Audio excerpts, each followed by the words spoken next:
역사는 기억입니다. 그리고 그 기억의 중심에는 제국들이 있습니다. 어떤 제국은 신의 이름으로, 어떤 제국은 황제의 명으로, 또 어떤 제국은 자본과 과학으로 세계를 지배하려 했습니다. 그들은 수천 킬로미터를 정복하고 수백 개의 도시를 지었으며 수많은 민족을 하나의 이름 아래 묶었습니다. 하지만 우리는 질문해야 합니다. 왜 그들은 흥했고 왜 결국은 무너졌을까요? 그리고 그 제국들은 오늘날 우리 삶에 어떤 흔적을 남겼을까요? 이 다큐멘터리는 7개의 대제국을 통해 그 답을 찾아가는 여정입니다. 우리는 페르시아의 통합력에서 제국의 틀을 배웁니다. 알렉산더의 정복에서 개인의 야망이 역사를 어떻게 움직이는지를 보고 로마의 법과 도시에서 문명이 어떻게 확장되고 유지되는지를 살펴봅니다.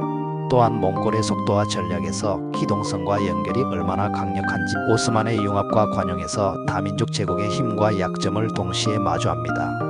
스페인의 항해와 식민에서 제국이 바다를 건너 어떤 영향을 미쳤는지, 그리고 마지막으로 대영 제국의 산업화와 세계화에서 현대 세계의 구조가 어떻게 탄생했는지를 함께 따라가 봅니다. 이는 단순한 과거 이야기가 아닙니다. 바로 지금 우리가 사는 세계가 이 제국들의 흔적 위에 존재하고 있기 때문입니다. 과거의 제국을 통해 오늘의 세계를 다시 바라보는 시간, 지금부터 세계 역사상 대제국의 흥망성쇠, 그 장대한 이야기가 시작됩니다. 1장 페르시아 제국, 제국의 모델. 역사상 최초로 제국의 체계를 확립한 존재, 그것이 바로 고대 페르시아 제국입니다. 오늘날 이란 지역에서 시작된 페르시아는 기원전 6세기경 키루스 대왕에 의해 거대한 제국으로 성장합니다.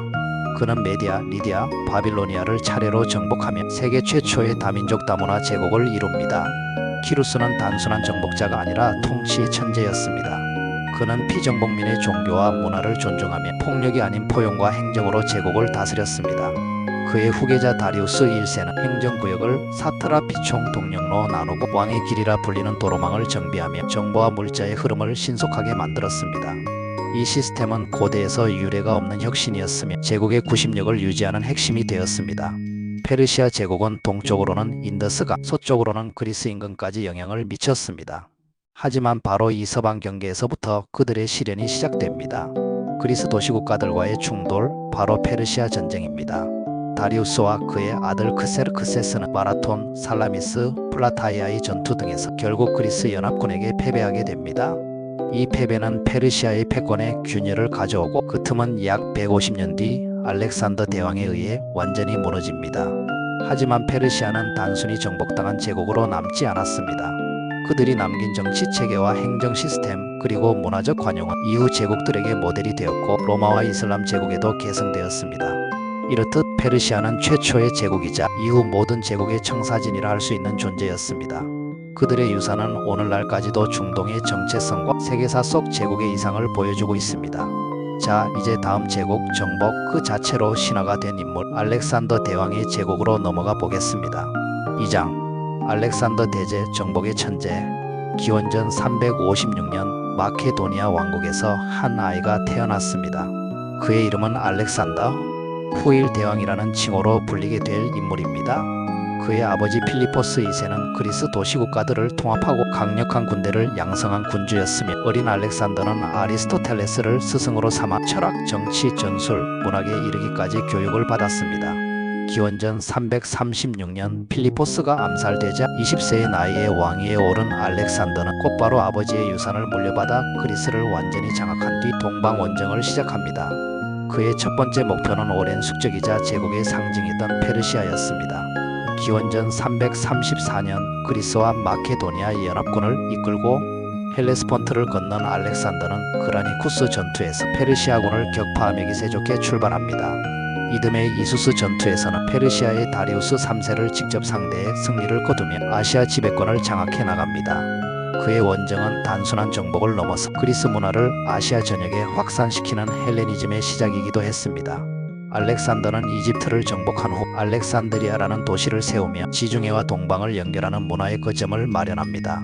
그리고 마침내 기원전 331년 가우가멜라 전투에서 다리우스 3세에게 최종적으로 승리하며 페르시아 제국은 붕괴되고 알렉산더는 세계의 지배자로 등극합니다. 그러나 그의 정복은 여기서 멈추지 않았습니다.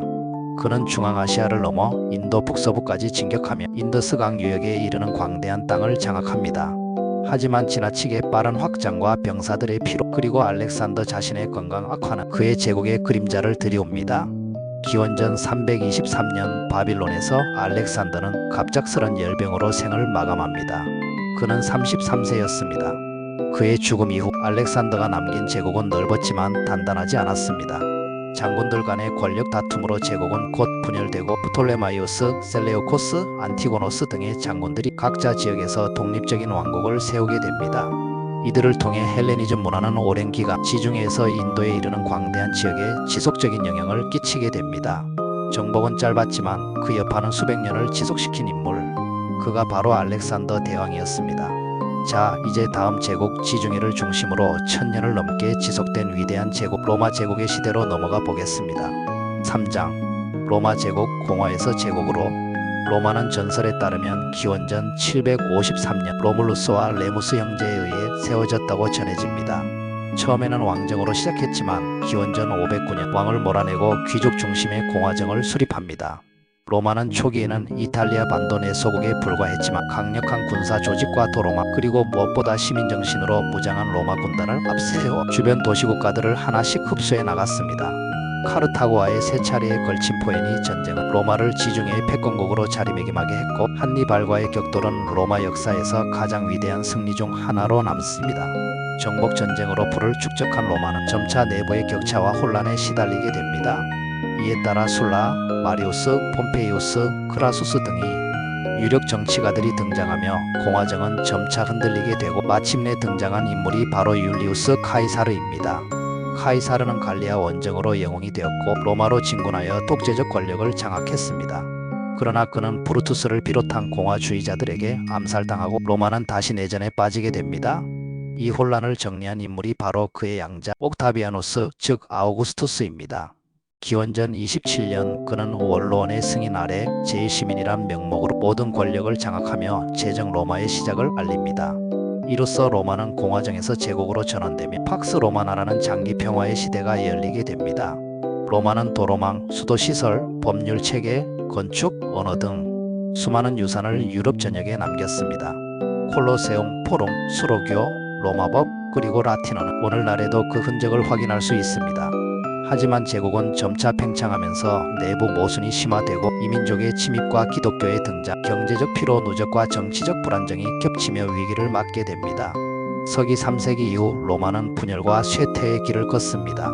서기 395년 테오도시우스 황제 사후 로마 제국은 동로마와 서로마로 분열되고 476년 게르만족의 침입으로 서로마 제국은 멸망합니다. 그러나 로마의 유산은 결코 사라지지 않았습니다. 동로마 즉 비잔틴 제국은 1000년 가까이 명맥을 이어갔고 중세 유럽은 끊임없이 로마의 법과 제도를 계승하려 했습니다.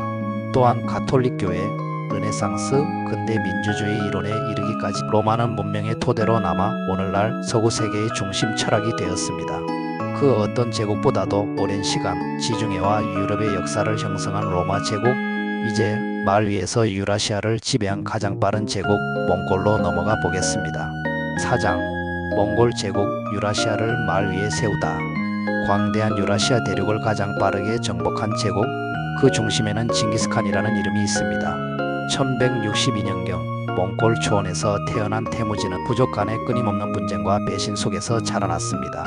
그는 탁월한 리더십과 전략으로 수많은 부족을 통합해 1206년 칭기스칸이라는 칭호와 함께 몽골 제국을 창건합니다. 그의 군대는 단순한 유목민 무리가 아니었습니다. 조직적인 시빈제, 철저한 징벌과 포상 시스템, 그리고 무엇보다 기동성과 정보전에서 탁월한 능력을 갖추고 있었습니다. 징기스칸은 서쪽으로는 호라즘 제국을 정복하고 중앙아시아 전역을 초토화했으며 북중국의 금나라를 공격하며 동서로 확장된 제국의 기틀을 다졌습니다. 그의 후계자들은 이 정복을 이어갔습니다. 오고타이칸은 카라코름을 수도로 삼고 러시아와 동유럽까지 진출했으며 바투칸은 키예프를 함락시키고 헝가리까지 진격했습니다. 또한 몽케칸과 쿠빌라이 칸은 남송을 무너뜨리고 마침내 중국 대륙 전체를 지배하게 됩니다. 쿠빌라이 칸은 1271년 원나라를 세우고 중국식 통치체제를 받아들이며 몽골 제국은 다시 한번 새로운 형태로 발전합니다. 몽골의 정복은 단순한 영토 확장에 그치지 않았습니다. 실크로드를 통한 동서교역의 부활 종교적 관용 정책, 그리고 다양한 민족과 문화의 교류는 팍스 몽골리카라는 표현을 가능케 했습니다. 그러나 제국은 너무 넓었고 각 지역을 다스리던 칸국들이 점차 독립되면서 통일된 권위는 약화됩니다. 차가타이 칸국, 깁차크 칸국, 일칸국 그리고 대원 제국은 서로 협력보다는 경쟁에 가까웠고 이는 몽골 제국의 분열로 이어졌습니다. 14세기 중반 이후 흑사병의 창궐과 내부 반란, 외부 민족의 저항으로 인해 몽골 제국은 점차 쇠퇴하게 됩니다. 하지만 그들이 남긴 흔적은 명확합니다. 유럽과 아시아를 하나의 경제권으로 연결한 교통망, 다문화, 다언어를 포용한 행정 시스템, 그리고 정보의 빠른 전달과 전략의 중요성은 이후 제국들의 모델이 되었습니다.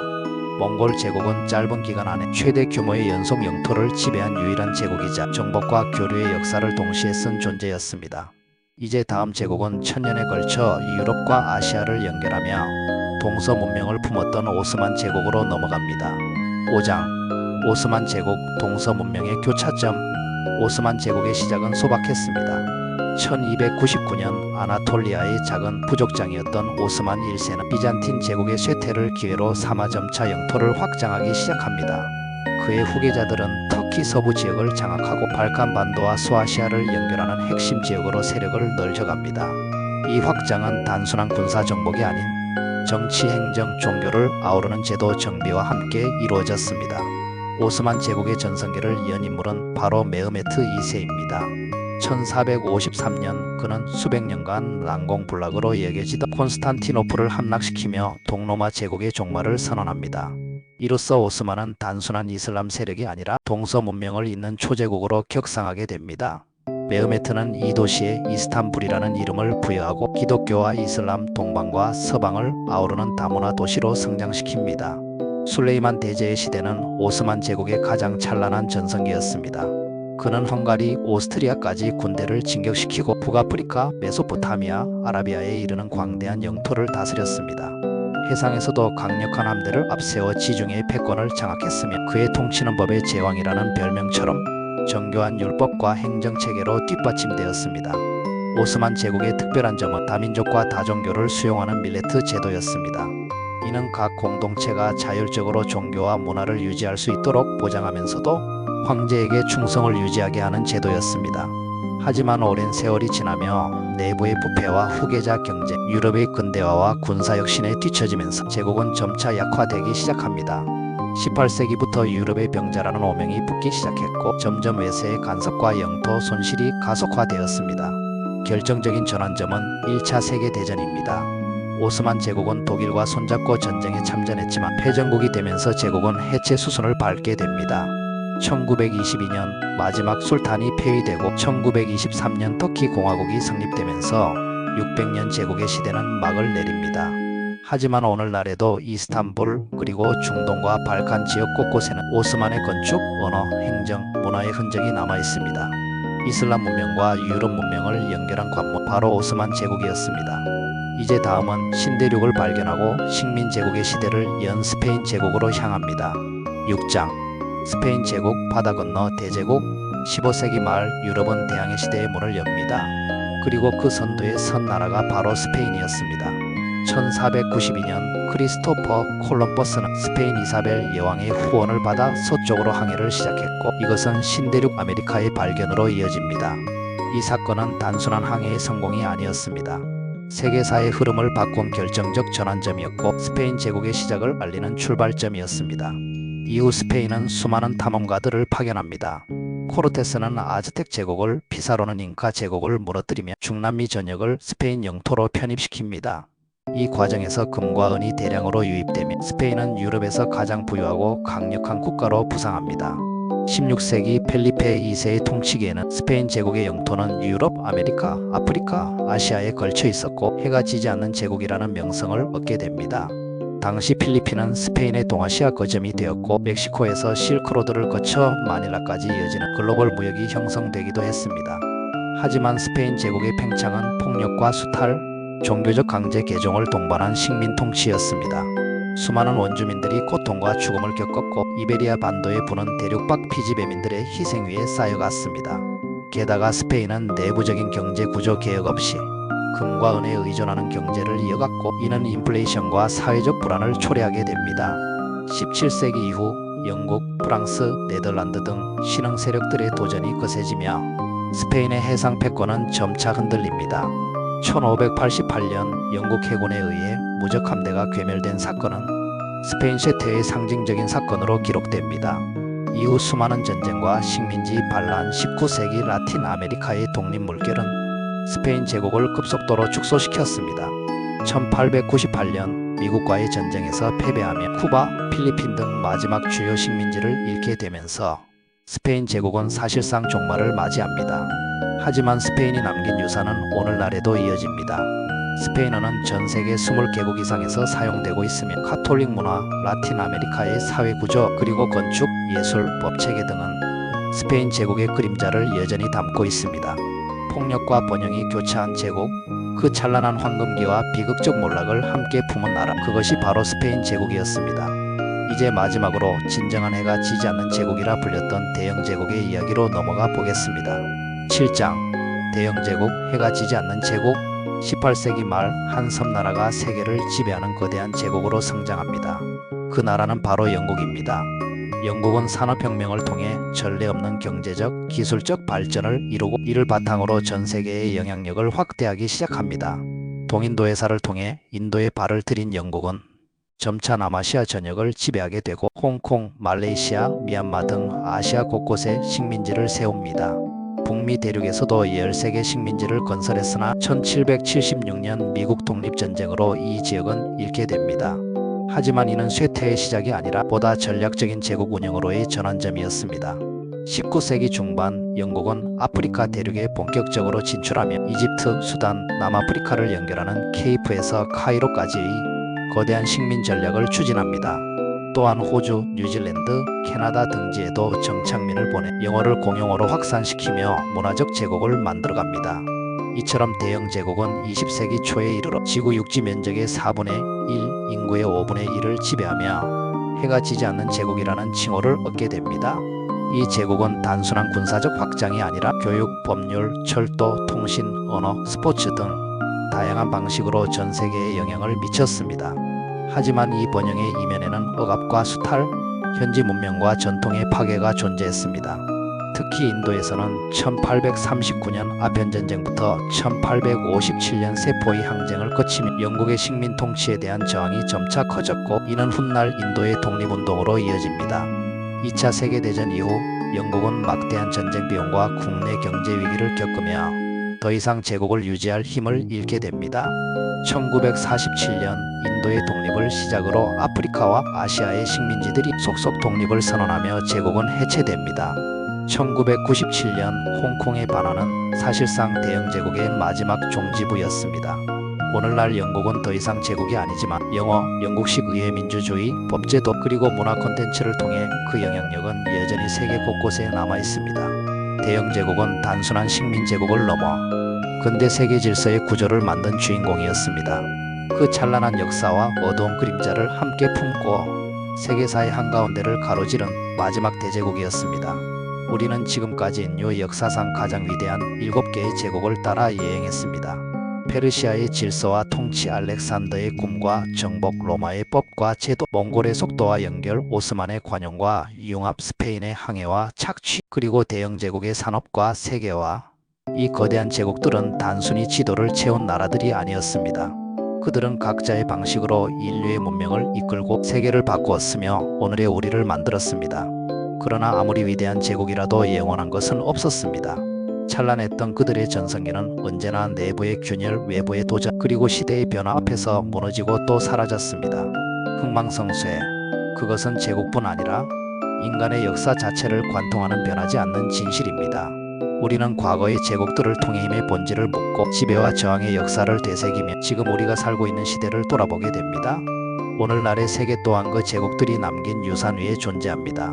언어, 제도, 문화, 국경, 갈등까지도 모두 과거의 그림자에서 비롯된 것들입니다. 이제 우리는 묻습니다. 다음 제국은 누구일까요? 또 그 제국은 어떤 길을 걷게 될까요?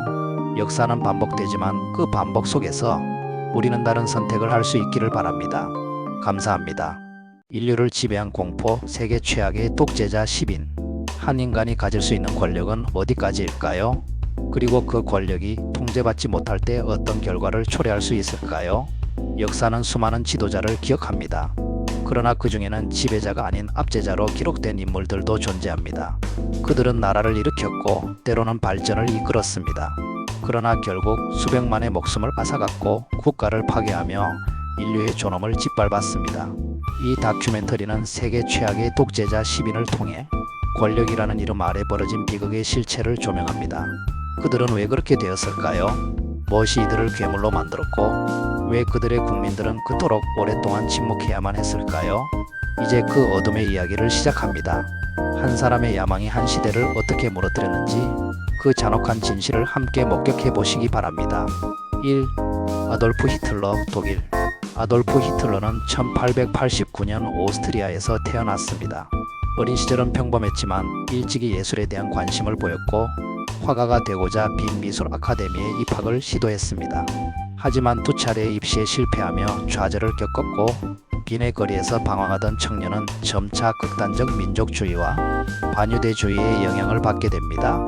제1차 세계대전이 발발하자 히틀러는 독일군에 자원 입대하며 민족적 열정을 행동으로 옮깁니다.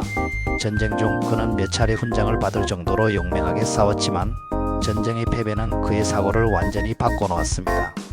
히틀러는 독일의 패배를 유대인과 공산주의자들의 배신 때문이라 주장하며 이를 자신의 정치 이념의 핵심으로 삼게 됩니다.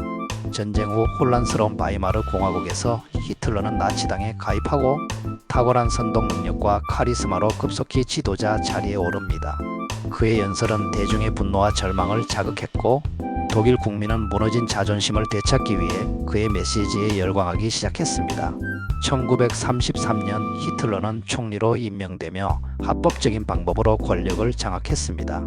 고지역 국회를 해산하고 반대 세력을 탄압하며 일당 독재 체제를 구축해 나갑니다. 그는 모든 언론과 교육, 문화, 종교까지 장악하며 독일 사회를 하나의 이념 아래 단결시키는 데 성공합니다. 그 중심에는 순수한 아리아 민족이라는 허상이 있었습니다. 히틀러는 유대인, 집시, 장애인, 동성애자 등을 비인간적으로 취급하며 이들을 사회에서 말살시켜야 한다는 정책을 추진했습니다. 1939년 히틀러는 폴란드를 침공하며 제2차 세계대전을 일으켰습니다. 전쟁은 유럽 전역과 북아프리카, 아시아로 확산되었고 수많은 도시와 마을이 초토화되었습니다. 무고한 민간인들이 대량으로 학살되었으며 전쟁으로 인한 사망자 수는 무려 7천만 명을 넘어섰습니다.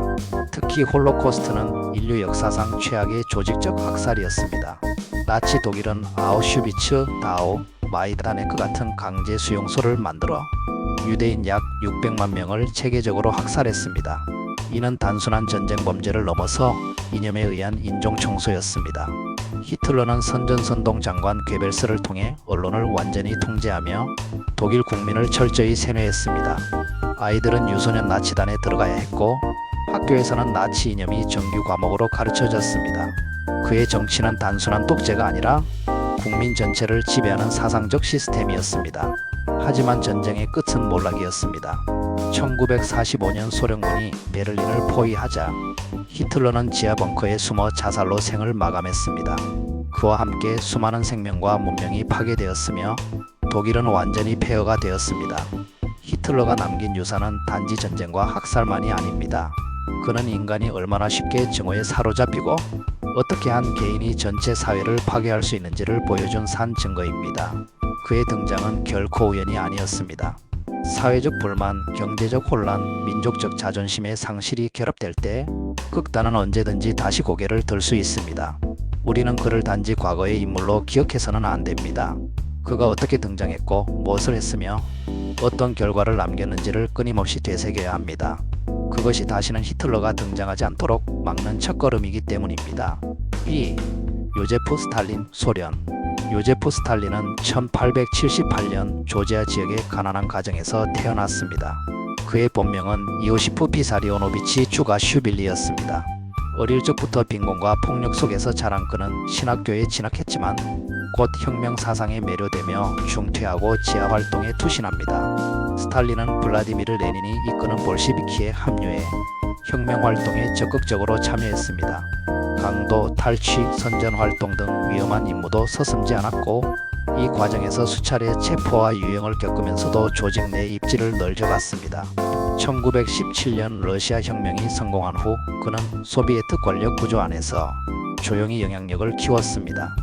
공산당 서기장에 오른 그는 겉보기엔 행정 담당처럼 보였지만 사실상 인사권을 바탕으로 권력을 집중시켜 나갔습니다.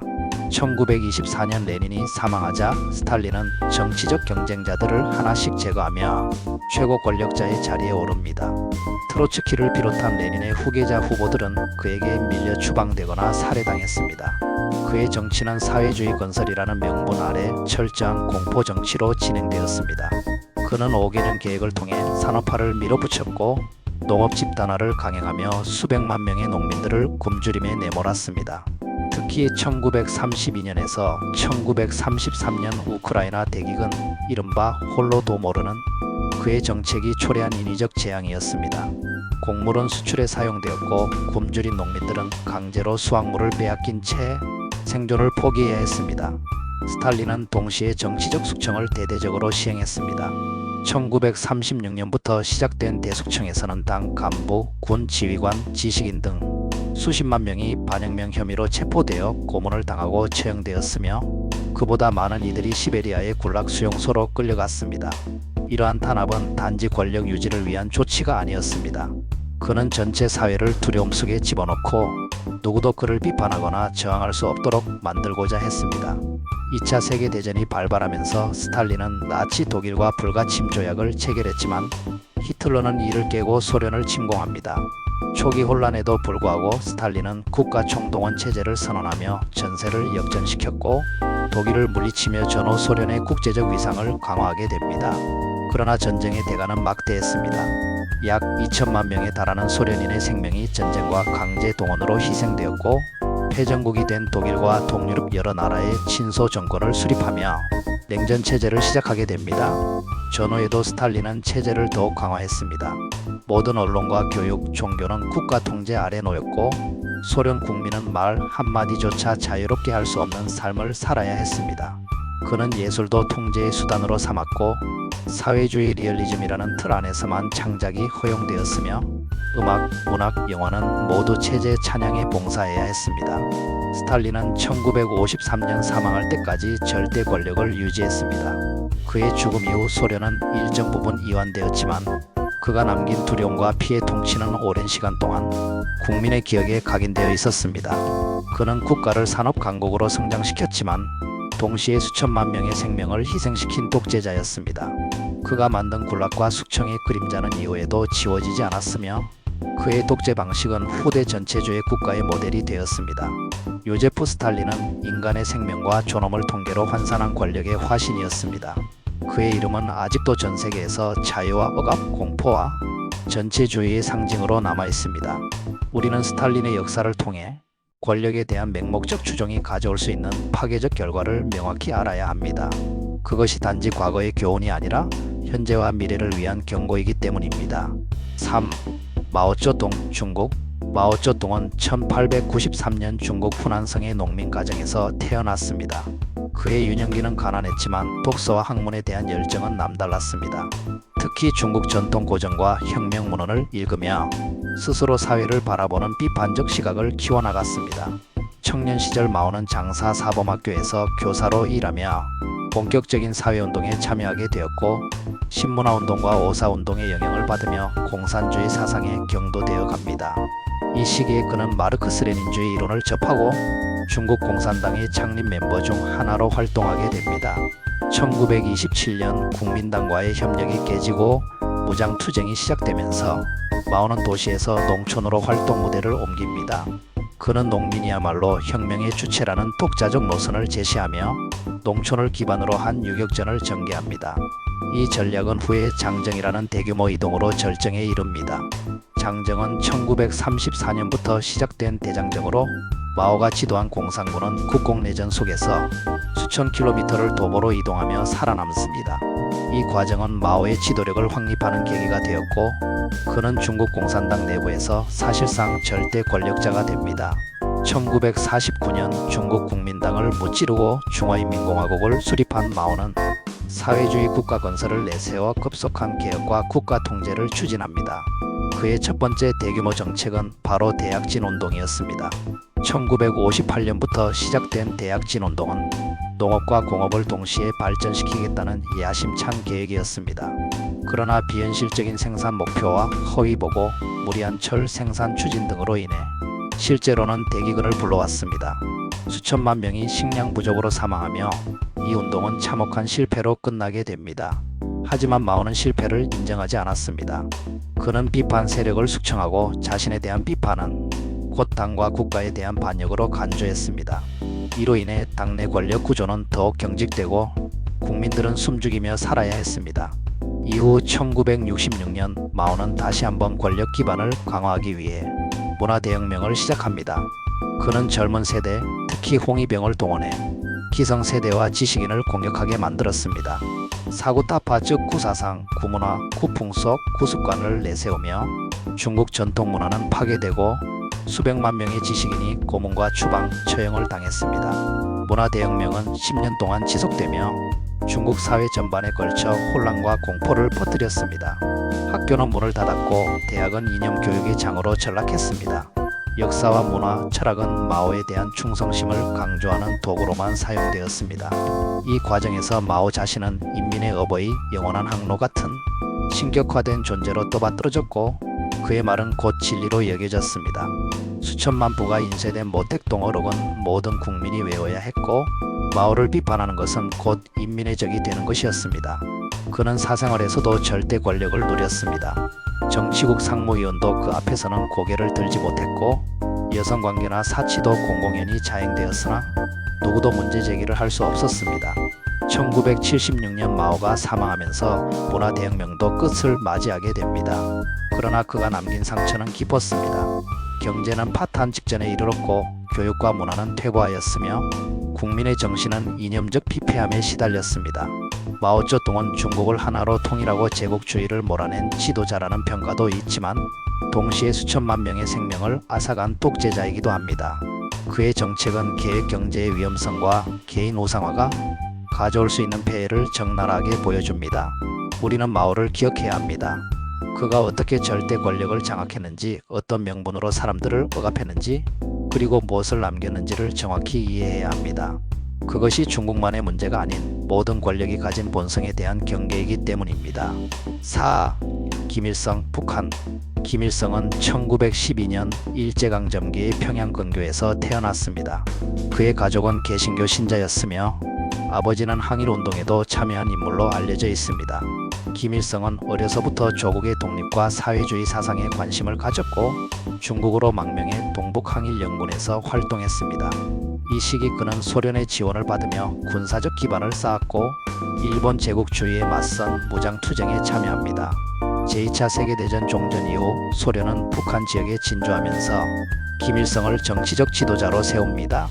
1948년 조선민주주의인민공화국 수립과 함께 그는 초대 수상이 되었고 이후 당, 정부, 군을 모두 장악하며 절대 권력자가 됩니다.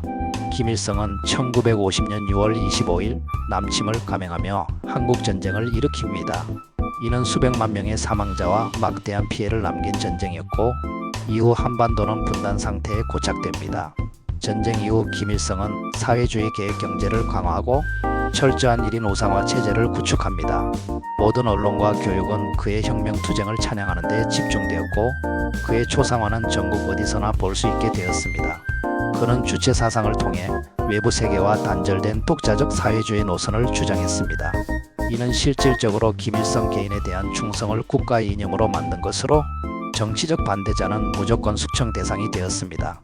1950년에서 1970년대 김일성은 대규모 정치 숙청을 반복적으로 단행합니다. 당 간부, 군 장성, 지식인들은 작은 말실수만으로도 반역자로 낙인 찍혀 처형되거나 정치범 수용소로 보내졌습니다.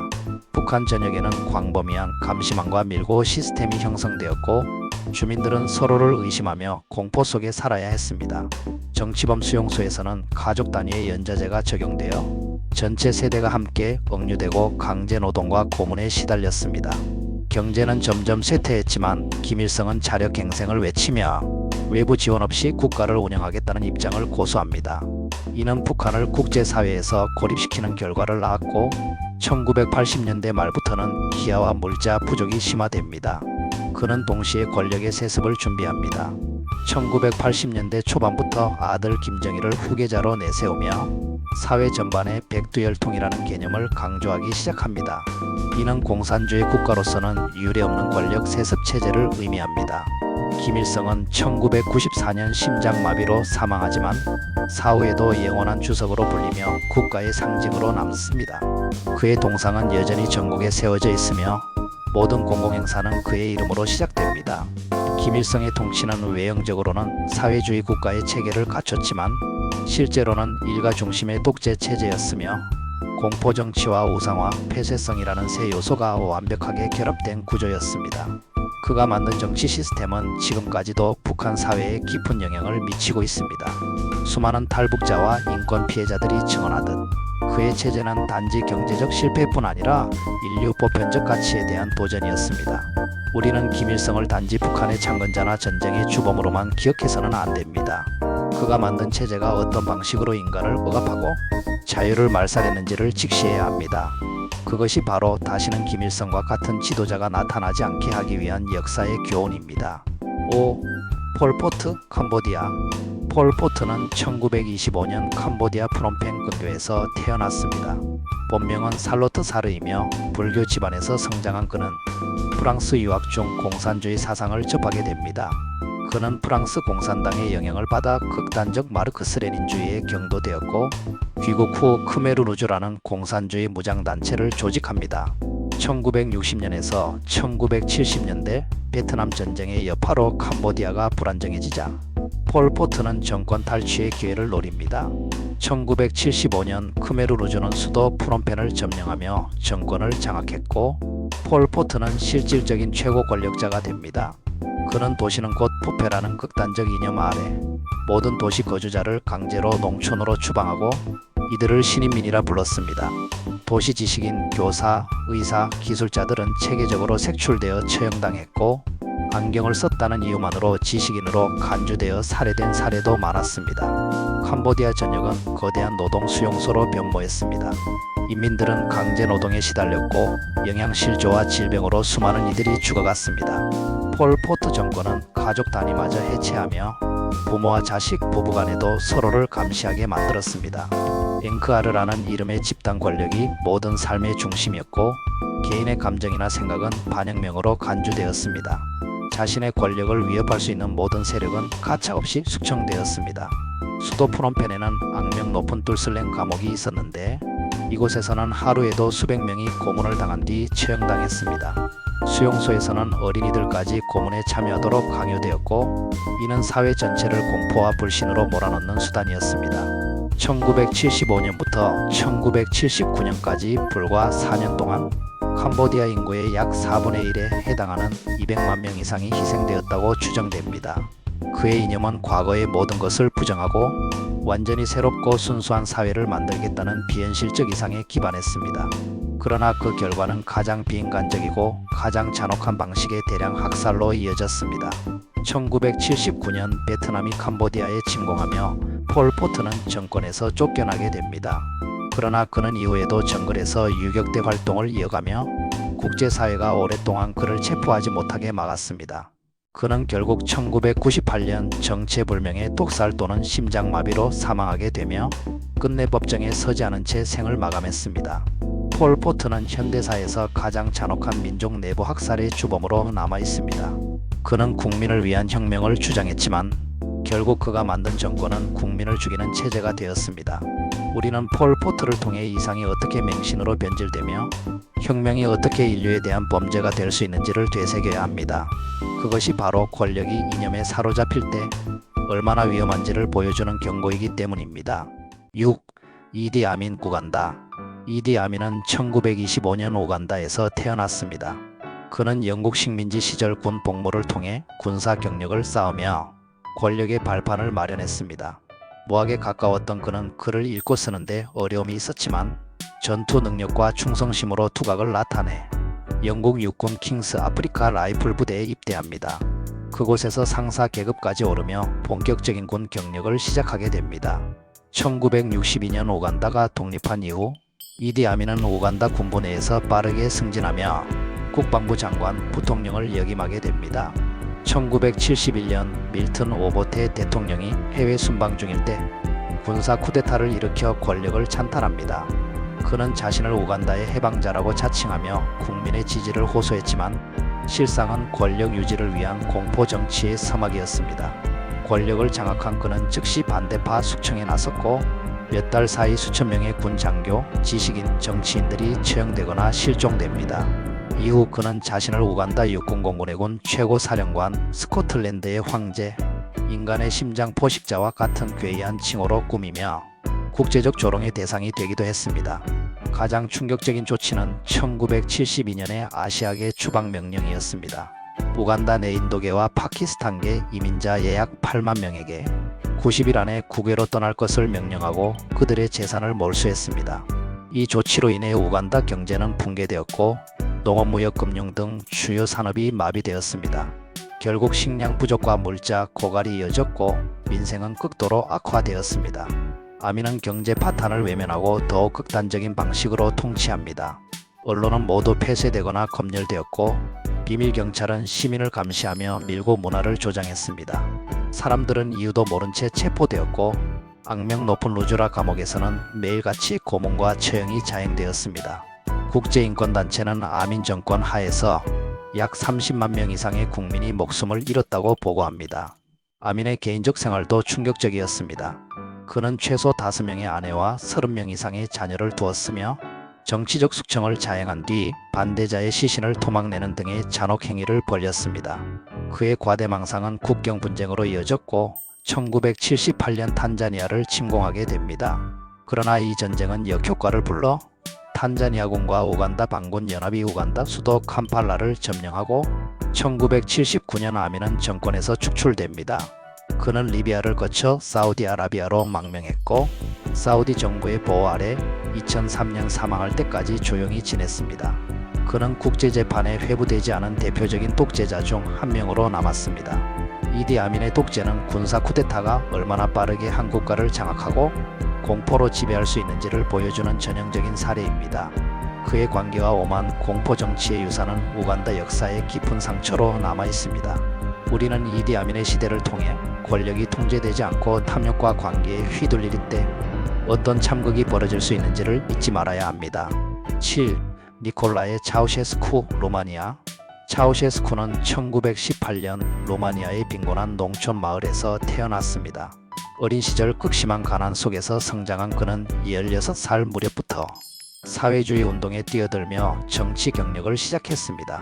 1940년대 로마니아 공산당 활동을 통해 감옥에 수감되었고 이곳에서 당시 공산당 지도자들과 가까워지며 입지를 다져갑니다. 제2차 세계대전 이후 로마니아가 소비에트 연방의 영향권에 들어가면서 공산당은 집권하게 되었고 차우셰스쿠는 빠르게 권력 핵심부에 진입하게 됩니다. 1965년 로마니아의 최고 권력자인 게오르기 우데지가 사망하자 그는 당의 총서기 자리에 오르며 사실상 로마니아의 최고 통치자가 됩니다. 그의 초기 통치는 비교적 개방적이고 자주적인 태도로 국제사회의 호평을 받았습니다. 소련의 간섭을 거부하고 독자 노선을 택했으며 서방과도 외교를 확대했습니다. 그러나 이 시기의 외형적 개방성은 곧 철저한 독재 체제 구축을 위한 포석이었습니다. 1974년 그는 대통령직을 창설하며 사실상 절대 권력을 손에 넣습니다. 이후 차우셰스쿠는 자신을 카르파티아의 천재, 국민의 아버지라 칭하며 정권의 모든 기관을 자신과 아내 엘레나 중심으로 재편합니다. 모든 국가는 그의 생일을 기념해야 했고 거리에는 그의 동상이 세워졌습니다. 언론, 교육, 예술 등 모든 분야는 그의 찬양으로 도배되었으며 반대 의견은 철저히 억압되었습니다. 그는 모든 정보를 통제하고 전국적인 감시체계를 통해 국민 개개인의 삶을 조작했습니다. 루마니아 정보기관 세쿠리타테는 유럽에서 가장 악명 높은 비밀경찰 중 하나로 성장하며 국민의 일상 대화를 도청하고 친구나 가족 간의 고발까지 조장했습니다. 차우셰스쿠는 1980년대 초 외채 상환을 위해 극단적인 긴축 정책을 시행합니다. 전력 사용을 제한하고 식량 배급제를 도입했으며 난방, 조명, 교통 등 기본 인프라조차 제한되었습니다. 하지만 그 와중에도 그는 국영건설 프로젝트, 사치스러운 대통령궁 건설 등에 국가 예산을 쏟아부었습니다. 이는 결국 국민 대다수의 생활을 극심한 빈곤으로 몰아넣었습니다. 기근과 추위, 질병이 만연한 가운데 차우셰스쿠 정권은 모든 실패를 국민 탓으로 돌리며 공포 통치를 강화해 갔습니다. 1989년 동유럽 전역에 민주화 물결이 일기 시작하자 루마니아 국민들도 점차 반정부 시위에 나서기 시작합니다. 차우셰스쿠는 이를 무력으로 진압하려 했지만 12월 티미쇼아라에서 시작된 시위는 전국으로 확산됩니다. 국영방송 연설 중 국민들의 야유가 들리자 그는 혼란에 빠졌고 국민의 분노는 폭발하게 됩니다. 결국 그는 군부까지 등을 돌린 상황에서 도주하였고 얼마 지나지 않아 체포됩니다. 그는 부인 엘레나와 함께 간이 재판에 회부되었고 1989년 12월 25일 크리스마스 날에 총살당하며 비극적 최후를 맞이합니다.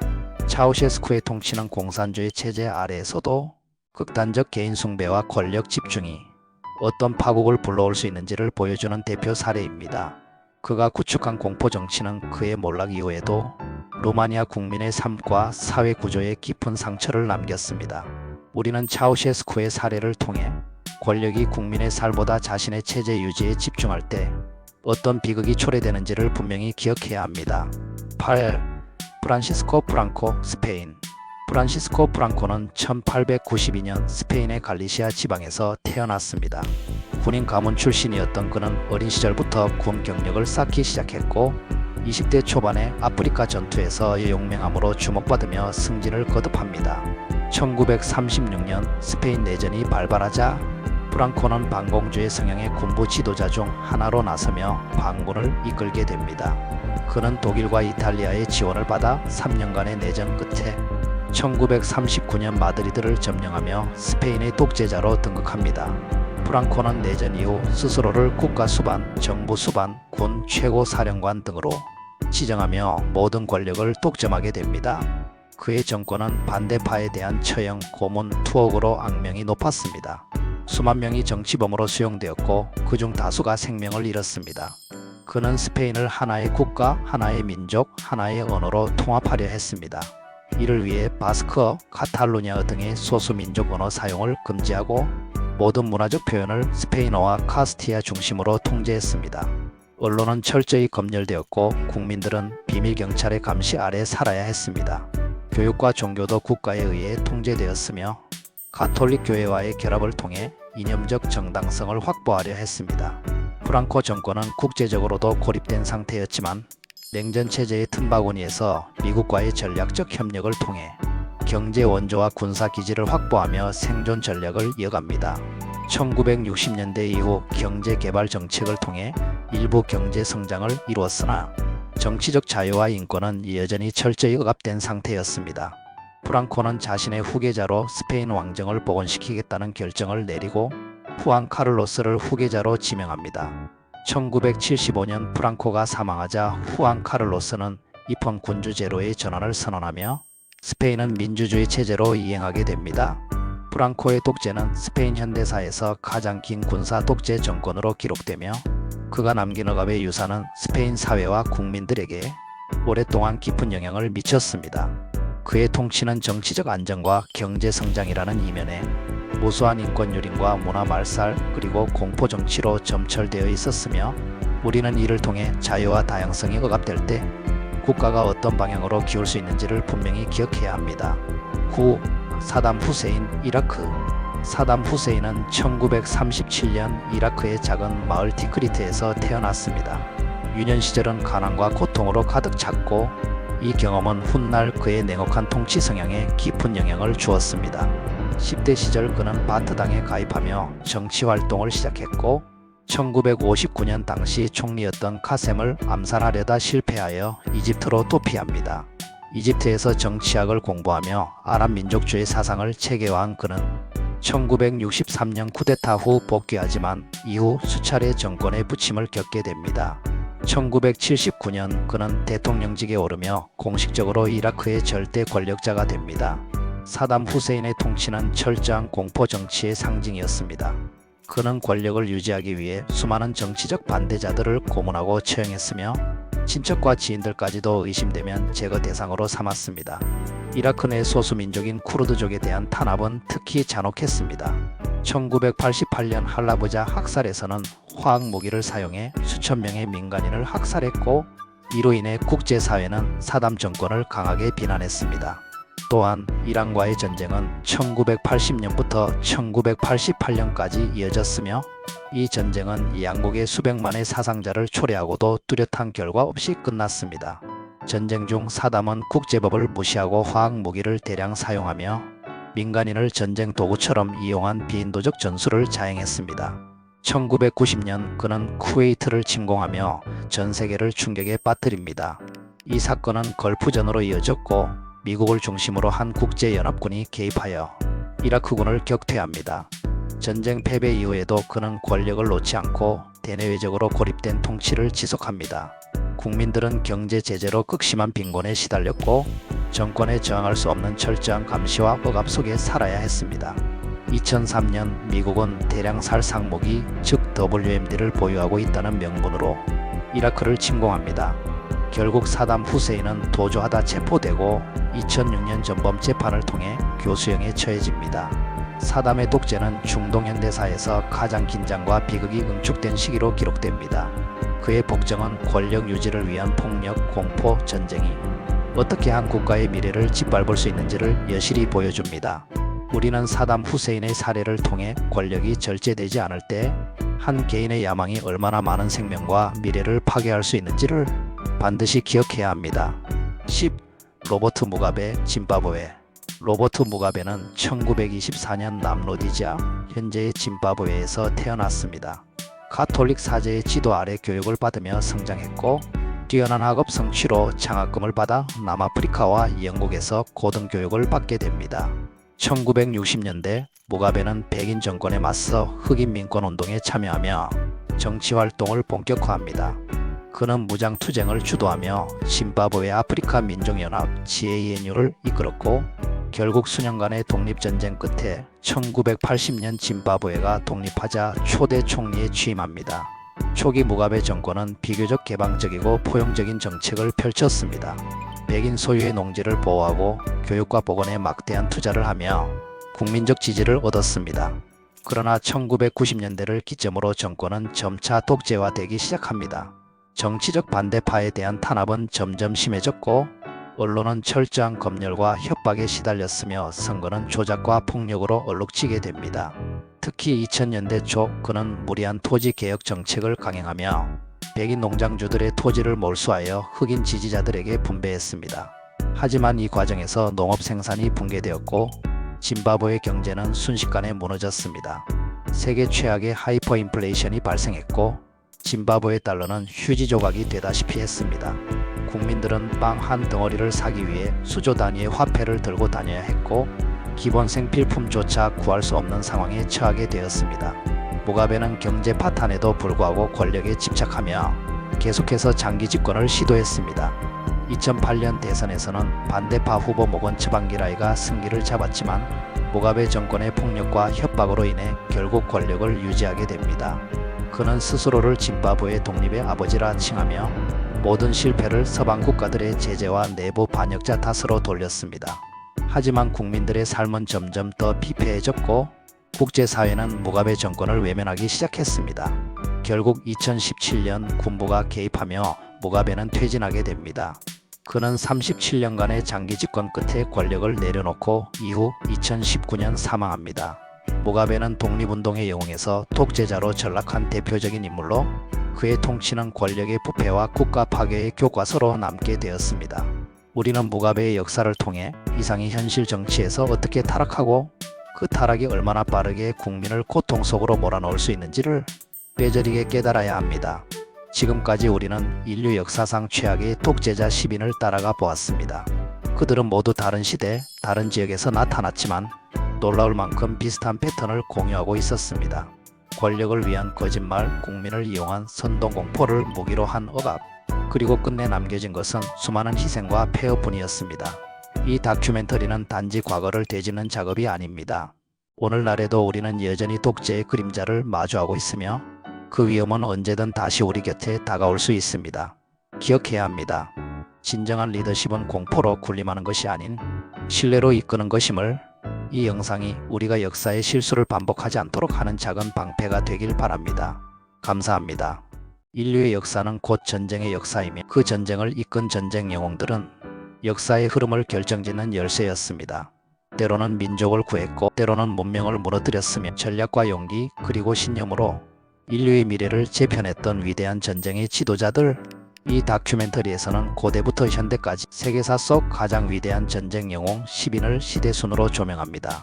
단순한 영토 확장이 아닌 인간의 한계와 전략의 정수를 보여준 인물들, 그들의 삶과 전쟁, 승리와 좌절의 이야기를 통해 우리는 전쟁이란 무엇이며 진정한 영웅이란 어떤 존재인가를 다시 생각하게 될 것입니다.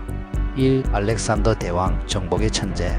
기원전 4세기 고대 그리스 북부 마케도니아 왕국에서 한 젊은 왕이 세상의 중심으로 등장합니다. 그의 이름은 알렉산더 대왕. 그는 단 13년이라는 짧은 시간 동안 그리스에서 시작해 소아시아, 이집트, 페르시아 그리고 인도의 북서부까지 세계를 정복하며 인류 사상 유례없는 제국을 세웁니다.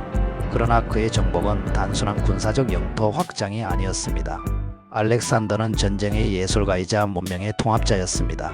그는 20살의 나이에 왕위에 올라 부친 필리포스 2세가 이루지 못한 페르시아 정복의 꿈을 실현하고자 출정합니다. 그 첫 관문은 험난했습니다. 강력한 페르시아 제국의 다리우스 3세가 아시아를 지배하고 있었고 수적으로, 물자적으로 알렉산더의 군대는 열세였습니다. 그러나 알렉산더는 전장을 지휘하는 천재였습니다. 기원전 333년 이수스 전투, 알렉산더는 기병 돌파와 측면 공격을 통해 수십만 명에 이르는 페르시아 대군을 격파합니다. 다리우스 3세는 전장을 버리고 도망치고 그는 전 세계를 향한 진군을 시작합니다. 이듬해에는 이집트로 향합니다. 그곳에서 그는 정복자가 아닌 구세주로 환영받고 스스로를 이집트의 파라오로 선언합니다.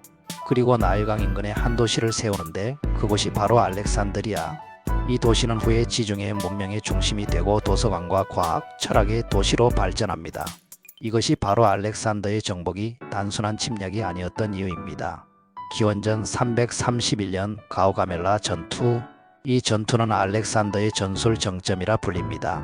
다리우스는 이 전투를 위해 거대한 전차, 코끼리, 장창병 등 총 25만 이상의 병력을 모았지만 알렉산더는 약 4만의 병력으로도 이를 무너뜨립니다. 그는 병력을 의도적으로 우측으로 이동시켜 페르시아의 전열을 혼란에 빠뜨리고 기병과 보병의 협동, 돌격으로 적의 중심을 붕괴시킵니다. 이 승리로 그는 페르시아의 수도 바빌론에 입성하고 다리우스는 도망 중 암살당합니다. 이로써 알렉산더는 동방의 황제가 됩니다. 하지만 알렉산더는 여기서 멈추지 않습니다. 그는 계속해서 동진하며 아프가니스탄, 파키스탄 그리고 인도 북서부까지 진격합니다. 그러나 무리한 행군과 전투로 병사들의 피로는 극에 달하고 인도에서의 파우라바 전투 이후 더 이상 동진은 어렵다는 병사들의 반발에 부딪힙니다. 알렉산더는 결국 눈물을 머금고 귀환을 결정합니다. 귀환길에서도 그는 새로운 도시를 건설하고 제국의 통합을 꾀합니다. 그는 단지 군사 전략가가 아니었습니다. 그는 철학자 왕이었습니다. 어릴 적 아리스토텔레스에게 배운 철학과 과학은 그의 정복 여정에 깊은 영향을 주었습니다. 그는 정복지의 문화를 존중했고 현지인을 행정관으로 임명하거나 병사들에게 현지 여성과의 결혼을 장려했습니다. 수십 개의 알렉산드리아라는 이름의 도시를 건설해 동서 문명의 교류와 통합을 실현하고자 했습니다. 그는 스스로를 신격화하고 그리스 신화의 영웅 아킬레우스를 닮고자 했으며 세계통일 제국 하나의 인류라는 이상적인 정치체제를 구상합니다. 하지만 그 이상은 그리 오래가지 못했습니다. 기원전 323년 바빌론. 그는 갑작스러운 열병에 걸려 불과 33세의 나이로 사망합니다. 그의 죽음은 제국 전체를 충격에 빠뜨렸고 후계자 없이 남은 제국은 결국 디아도코이 즉 장군들의 손에 의해 동서로 분열되고 맙니다. 그러나 알렉산더가 남긴 헬레니즘 문명은 수백 년간 지중해와 중동을 지배하며 후대의 로마, 이슬람 문명에도 깊은 영향을 끼칩니다. 그는 단지 전쟁에서 승리한 정복자가 아니었습니다. 그는 세계 역사상 가장 넓고 빠르게 확장된 제국을 만든 통치자, 전장에서 단 한 번도 패하지 않은 전략가, 그리고 문명의 전도사였습니다. 그의 전술, 철학, 문화는 오늘날에도 군사교과서, 정치이론, 문화연구에서 끊임없이 인용되고 분석됩니다. 그의 이름은 패배를 모르는 천재 지휘관, 동서 문명을 융합한 철학적 정복자, 알렉산더 대왕. 그는 지금도 인류 역사상 가장 위대한 전쟁 영웅 중 한 사람으로 기억되고 있습니다. 이 한니발 바르카, 코끼리를 이끌고 알프스를 넘다. 기원전 3세기 지중해를 둘러싼 패권 다툼이 극에 달한 시기, 북아프리카의 상업제국 카르타고에서 로마를 가장 두렵게 만든 천재 장군이 등장합니다. 그의 이름은 한니발 바르카. 바르카는 벼락이란 뜻. 그 이름처럼 그는 로마 공화정의 전율과 충격을 안겨준 전쟁의 번개였습니다. 어린 시절 그는 아버지 하밀카르로부터 로마는 반드시 멸망시켜야 할 원수라는 교육을 받습니다. 그리고 그 말은 그의 평생을 지배하는 사명이 됩니다. 기원전 218년 그는 제2차 포에니 전쟁의 서막을 엽니다. 무려 9만의 병사, 수천 기병, 그리고 37마리의 전투 코끼리를 이끌고 알프스 산맥을 넘는 불가능한 행군을 감행합니다. 로마는 그가 이탈리아 반도로 육로를 통해 직접 쳐들어올 것이라고는 꿈에도 생각하지 못했습니다. 그의 대담한 기습은 로마에게 전략적 충격을 주었고 전쟁의 흐름을 완전히 뒤흔듭니다. 그 뒤로 벌어진 일련의 전투들, 트레비아 전투, 트라시멘의 전투, 그리고 전설로 남은 칸나의 전투. 칸나의 전투는 군사 역사상 가장 완벽한 포위 섬멸 전술로 손꼽힙니다. 한니발은 일부러 약한 중앙 보병대를 배치하고 로마군이 그 틈을 파고들게 유도합니다. 그리고 강한 측면의 기병이 로마군을 감싸며 완전한 포위를 성립시킵니다. 이 전투에서 로마군 약 7만 명이 전사하거나 포로로 잡힙니다. 이는 로마 역사상 최악의 참패였으며 로마의 정치체계와 국민 심리에 심대한 충격을 가한 사건이었습니다. 하지만 그토록 뛰어난 전략가였던 한니발도 로마를 완전히 무너뜨리지는 못했습니다. 왜일까요? 그는 로마를 향해 곧장 진격하지 않고 이탈리아 각 도시국가를 회유하고 로마의 동맹을 무너뜨리는 데 집중합니다. 하지만 로마는 생각보다 강했습니다. 집요한 반격과 철저한 동맹 유지 전략으로 버텨냅니다. 무엇보다 치명적이었던 것은 카르타고 본국의 비협조였습니다. 한니발은 여러 차례 본국의 병력과 자원 지원을 요청했지만 정치적 계산과 내분 속에서 충분한 원군을 받지 못합니다. 그는 수십 년간 이탈리아에서 게릴라식 전투를 지속했지만 결국 카르타고가 로마의 반격을 받아 전쟁터는 북아프리카로 옮겨집니다. 기원전 202년 자마 전투, 로마의 장군 스키피오와 한니발이 드디어 정면으로 맞붙습니다. 한니발은 뛰어난 전술을 시도했지만 스키피오는 그의 전술을 역이용하며 완승을 거둡니다. 카르타고는 이 전투로 전쟁에서 패배하고 로마는 지중해 세계의 패권자로 올라섭니다. 한니발은 이후에도 포기하지 않았습니다. 정치가로 변신해 카르타고의 개혁을 시도하고 시리아와 비잔티움 등지에서 로마에 맞설 연합을 꾸리려 시도합니다. 하지만 그의 존재는 로마에겐 언제나 위협이었고 끝내 그는 추적을 피해 스스로 독약을 마시고 생을 마감합니다. 그의 나이 약 64세, 삶의 대부분을 전쟁터에서 보낸 인생이었습니다. 그는 땅을 넓히진 못했지만 전쟁의 기술을 재정의한 전략가였습니다. 그의 전술은 나폴레옹, 클라우제비츠, 롬멜 등 후대의 수많은 군사 이론가와 장군에게 영향을 주었습니다. 심리전, 기만전, 포위선멸, 지형활용, 기동전술 등 한니발은 전술이라는 개념에 심오한 철학과 창의성을 입혔습니다. 로마를 상대로 보여준 그 수많은 명장면은 오늘날 군사학교의 교과서로 쓰이고 있습니다. 그는 권력을 쥐지 못했지만 전장의 예술가, 치략의 대가, 그리고 인류 역사상 가장 위대한 적장으로 남아있습니다. 그의 이름은 전쟁이 단순한 무력 충돌이 아닌 지성의 대결임을 증명한 전설, 바로 한니발 바르카입니다. 3. 율리우스 카이사르, 로마를 제국으로 이끈 전략가. 기원전 1세기 로마 공화정은 심각한 내분과 정치적 혼란 속에 흔들리고 있었습니다. 그때 한 정치가이자 장군이 무대에 등장합니다. 율리우스 카이사르, 로마 역사상 가장 전설적인 이름 중 하나입니다.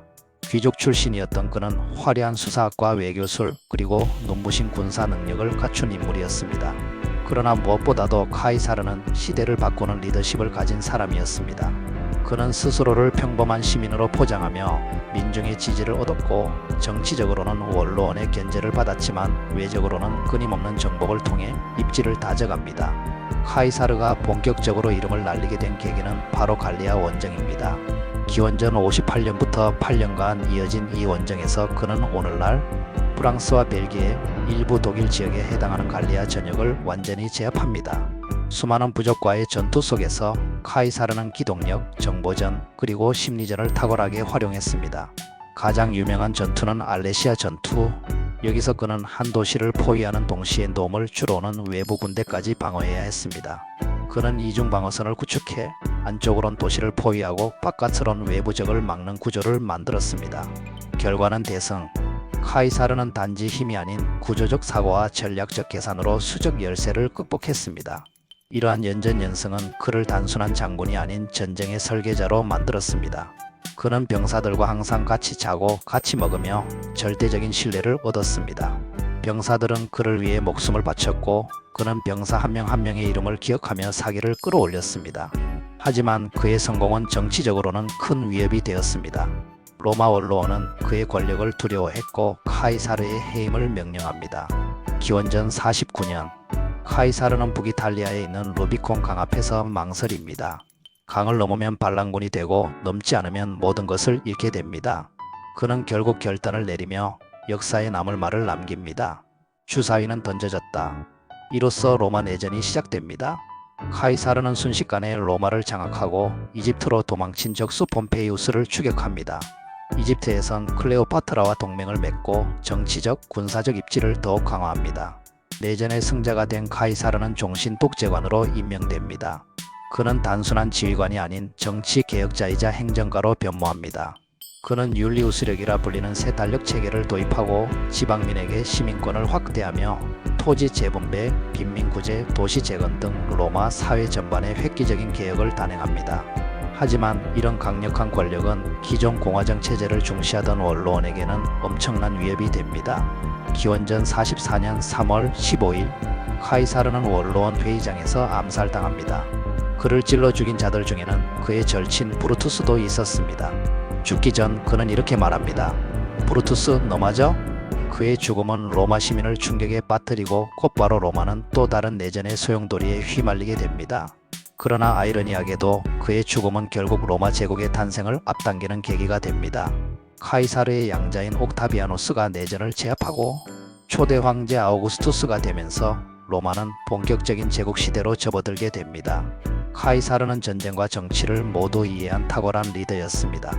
그는 수많은 개혁을 통해 정의롭고 효율적인 국가를 구상했고 그의 통치는 군사력과 행정, 능력의 완벽한 결합이었습니다. 그는 황제가 된 적은 없지만 황제라는 개념의 시초가 된 인물이었고 실제로 그의 이름 카이사르는 후대의 시적 카이저 차르라는 제왕의 호칭이 되어 전 세계에 전해지게 됩니다. 그는 시대를 통찰한 전략가이자 정치를 바꾼 혁신가, 로마를 공화정에서 제국으로 이끈 설계자였습니다. 역사는 그를 전쟁과 정치의 경계를 넘은 남자 율리우스 카이사르로 기억합니다. 4. 칭기즈칸 유라시아를 통일한 유목의 전설. 12세기 말 광대한 몽골 초원 유목민의 땅에서 한 소년이 태어납니다. 그의 이름은 태무진. 훗날 세계를 뒤흔들 이름 칭기즈칸으로 기억될 사나이입니다. 태무진의 유년은 고난의 연속이었습니다. 아버지가 독살당하고 부족은 흩어지며 그와 가족은 버림받은 채 황야를 떠돌았습니다. 그는 굶주림 속에서 생존하는 법을 배웠고 언제나 자신의 힘으로 스스로를 증명해야 했습니다. 이러한 생존 투쟁은 그에게 강인함과 의지 그리고 복수를 향한 열망을 심어줍니다. 소년 태무진은 언젠가 몽골의 모든 부족을 통일하겠다고 맹세합니다. 그리고 수년이 흐른 뒤 그는 그 약속을 지켜냅니다. 강력한 카리스마와 인재 등용, 피보다 능력을 중시한 지배체제로 몽골 부족들을 하나의 힘으로 묶어냅니다. 1206년 그는 마침내 몽골 제국의 칸으로 추대됩니다. 이때부터 그는 칭기즈칸, 즉 세상의 지배자라는 칭호를 얻게 됩니다. 그의 정복은 유라시아 대륙 전체를 무대로 펼쳐집니다. 북중국의 금나라, 서아, 서여, 중앙아시아의 호라즘 왕국, 이슬람 세력과 유럽 변경 국가들까지 그가 진군하는 곳마다 기존 질서는 무너지고 새로운 지배체제가 세워졌습니다. 칭기즈칸의 군사 전략은 단순한 힘의 집중이 아니었습니다. 그는 기동성, 기습, 심리전, 그리고 정찰을 통해 적이 싸우기도 전에 패하게 만들었습니다. 특히 몽골 기병대는 하루 100km 이상을 이동하며 기습과 포위를 번개처럼 수행했습니다. 그는 통신체계를 체계화했습니다. 야사라고 불리는 전령 시스템은 수백 킬로 거리의 명령도 신속히 전달하게 했습니다. 이 야사의 네트워크는 단지 군사적 목적이 아니라 무역, 행정, 정보 수집까지 포괄하는 세계 최초의 글로벌 시스템이라 평가됩니다. 그는 적국에 먼저 항복을 권했습니다. 항복하면 자치권과 보호를 보장했지만 저항하면 도시 전체를 소멸시켰습니다. 이러한 공포의 전략은 적의 심리를 꿰뚫는 심리전이었고 수많은 도시가 싸우지 않고 투항하게 만들었습니다. 그러나 그는 단순한 파괴자가 아니었습니다. 그는 문화를 존중했습니다. 종교의 자유를 보장했고 유대인, 이슬람, 불교, 기독교 지도자 모두와 대화했습니다. 정복한 지역의 지식인과 기술자를 등용했으며 상업을 장려하고 실크로드를 안전하게 관리했습니다. 칭기즈 칸의 법률 야율법은 사유재산보호, 혼인제도, 상거래 규칙 등 유목민 사회에 새로운 질서를 부여했습니다. 그는 질서를 통해 파괴가 아닌 새로운 문명의 탄생을 유도한 인물이었습니다. 칭기즈 칸은 단순한 유목의 정복자가 아니었습니다. 그는 행정가, 통합자, 문화 전달자였습니다. 중국 북부와 페르시아, 러시아, 중앙아시아는 그의 제국 아래 하나의 네트워크로 연결되었고 이는 동서 문명의 교류를 급격히 촉진시켰습니다. 그가 죽은 후 제국은 4개의 강국으로 분열되지만 몽골 제국의 유산은 그 후에도 수세기 동안 지속됩니다. 원나라의 성립, 티무르 제국의 등장, 러시아 제국의 행정 시스템, 오스만 제국의 중앙 통제 제도까지 칭기즈 칸의 영향력은 지리적, 문화적, 제도적으로 광범위하게 퍼져나갔습니다. 그의 이름은 종종 파괴와 학살로 기억되기도 하지만 오늘날 많은 역사학자들은 그를 문명 교류의 촉진자, 질서와 네트워크의 설계자로 평가합니다. 그는 아리스토텔레스나 플라톤처럼 철학자는 아니었지만 그의 통치 방식은 효율과 통합의 철학이 담긴 체계였습니다. 전쟁의 방식, 국가의 구성, 문명의 연결, 그는 모든 영역을 뛰어넘어 하나의 새로운 세계 질서를 설계했습니다. 칭기즈 칸, 그는 말 위에서 제국을 세운 사나이이자 혼돈을 질서로 바꾼 위대한 개혁자였습니다. 오늘날까지도 그는 유라시아 대륙을 통일한 전설, 가장 위대한 정복자이자 설계자로 인류사에 깊은 흔적을 남기고 있습니다. 5. 이순신, 바다를 지배한 위대한 제독. 16세기 말 조선은 가장 치명적인 위기를 맞이합니다. 1592년 일본의 대대적인 침략으로 임진왜란이 발발합니다. 압도적인 병력, 빠른 진격, 무너지는 방어선, 그야말로 조선의 운명이 위태로웠습니다. 그러나 이 절망적인 상황 속에서 한 명의 장군이 역사의 흐름을 뒤바꿔 놓습니다. 바로 이순신, 조선을 지켜낸 바다의 영웅입니다. 이순신 장군은 1545년 서울 건천동에서 태어났습니다. 가난했지만 학문과 무예에 뛰어났고 수차례 낙방 끝에 32세의 무과에 급제합니다. 그는 권세와 인맥이 없었지만 공정하고 청렴한 자세로 점차 인정받기 시작합니다. 1591년 전운이 감도는 조선. 이순신은 전라좌수사에 임명되어 남해의 방어를 맡습니다. 그는 누구보다 전쟁을 준비하고 있었습니다. 병사들을 훈련시키고 군선을 수리하고 무기를 정비하며 해안 지형을 철저히 조사합니다. 그리고 전설의 시작 1592년 5월 옥포해전이 벌어집니다. 조선 수군이 거둔 첫 승리였고 이순신은 단숨에 일본군의 공포의 대상이 됩니다. 이어지는 하포, 적진포, 당포, 당항포 해전, 모든 전투에서 이순신은 완벽한 승리를 거둡니다. 이순신의 전략은 단순히 싸워 이기는 것이 아니었습니다. 전투 전에 적의 이동을 예측하고 조류와 지형을 철저히 분석하며 불리한 상황에서도 유리한 고지를 선점했습니다. 그는 전투마다 병사들과 함께 앞장섰고 신뢰와 존경을 받는 장군이 되었습니다. 그 중심에는 그가 설계한 거북선이 있었습니다. 거북선은 철갑으로 덮인 전함이었습니다. 화포를 장착하고 돌격의 강한 구조로 만들어졌죠. 적의 배에 부딪혀도 깨지지 않고 적이 배 위로 뛰어올라올 수 없도록 설계되어 해상 전투에서 엄청난 위력을 발휘했습니다. 하지만 전쟁은 순탄치 않았습니다. 정치적 모함, 무능한 상관, 그리고 도요토미의 집요한 침공. 그 절정은 바로 한산도 대첩입니다.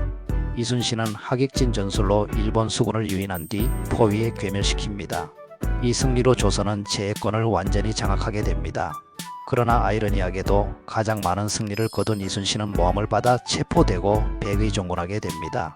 그는 병사도 고난도 없이 군대에 합류했고 눈물을 머금고 참으며 다시 기회를 기다립니다. 그 순간 1597년 정유재란이 발발합니다. 원균이 지휘한 7천량 해전에서 조선 수군은 거의 전멸하고 수군은 12척의 배만 남게 됩니다. 나라 전체가 수군을 포기하자고 할 때 이순신은 단호하게 말합니다. 신에게는 아직 12척의 배가 남아 있습니다. 그는 그 12척으로 330여 척의 일본 함대를 명령해서 맞이합니다. 험준한 물살과 올돌목의 조류를 이용한 이순신의 전술은 적의 대형 함선들을 무력화시켰고 결국 일본군은 대패하고 도망치게 됩니다. 이 전투는 세계 해전사에서도 기적 같은 승리로 기록됩니다. 이순신의 리더십과 통찰력 그리고 조국을 향한 절절한 충성이 빛난 순간입니다. 1598년 전쟁의 마지막 노량해전에서 이순신은 전사합니다. 싸움이 급하니 나의 죽음을 알리지 말라. 그는 죽는 순간까지 전투를 지휘했습니다. 조선 수군은 그의 뜻대로 끝까지 승리했고 왜군은 결국 철수하게 됩니다. 이순신은 단 한 번도 해전에서 패배한 적이 없습니다. 그는 시대를 초월해 존경받는 군인이며 지금도 그의 전술은 군사 교본으로 연구됩니다. 그는 단순한 장군이 아니었습니다. 병사들과 함께 울고 함께 웃으며 나라를 위해 모든 것을 바쳤던 진정한 국민의 영웅이었습니다.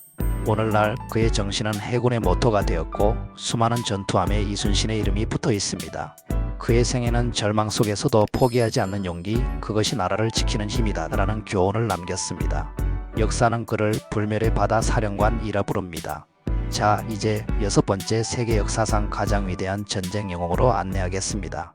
6. 나폴레옹 전략의 황제, 유럽을 흔들다. 1769년 코르시카 섬의 한 가난한 귀족 가문에서 한 소년이 태어납니다. 그의 이름은 나폴레옹 보나파르트. 훗날 유럽 전역을 뒤흔들 인물의 시작이었습니다. 어린 시절부터 그는 독립심이 강하고 군사와 수학에 천재적인 재능을 보였습니다. 프랑스 본토로 유학을 떠난 그는 불어도 제대로 하지 못했지만 포병술과 전략학에서는 누구보다 뛰어났습니다. 1789년 프랑스 혁명이 일어나고 사회가 혼란에 빠지면서 나폴레옹은 기회의 문을 엽니다. 1793년 툴롱 전투에서 탁월한 포병 전략으로 반란군을 진압하며 이름을 알리게 됩니다.